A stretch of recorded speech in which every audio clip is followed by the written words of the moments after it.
چین کا مصنوعی چاند جو تاریکیوں کو اجالے سے بھر دے گا۔ ایک چینی کمپنی نے اعلان کیا ہے کہ وہ ایک مصنوعی چاند بنانے جا رہی ہے جو خلا سے رات کی تاریکیوں کو اجالوں سے بھر دے گا۔ سرکاری اخبار پیپلز ڈیلی کے مطابق ایک نجی خلائی انسٹی ٹیوٹ چنگڈو 2020 تک اس چاند کو خلا میں بھیجنے کا منصوبہ بنا رہا ہے، اور یہ اتنا روشن ہوگا کہ اسٹریٹ لائٹس کی ضرورت نہیں رہے گی۔ یہ خبر سامنے آنے کے بعد دنیا بھر سے سوالات، شکوک و شبہات بلکہ ہنسی مذاق کا سلسلہ شروع ہو گیا ہے۔ یہ منصوبہ ہے کیا؟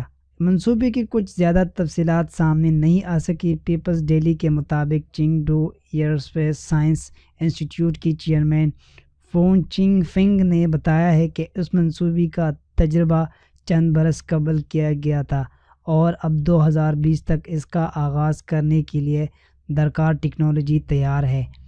چنگ فنگ چینی ڈیلی کو بتایا کہ 2022 تک بہت بڑے حجم والے آئینی خلا میں بھیج دیں گے۔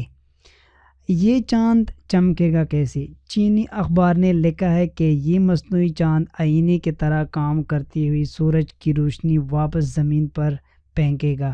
یہ زمین سے 500 کلومیٹر کی بلندی پر مدار میں گردش کرے گا۔ وہ نے کہا کہ اس کی مدد سے 10 کلومیٹر سے لے کر 80 کلومیٹر تک کے علاقے کو روشن کیا جا سکے گا اور یہ اصل چاند سے 8 گنا زیادہ چمکیلا ہوگا۔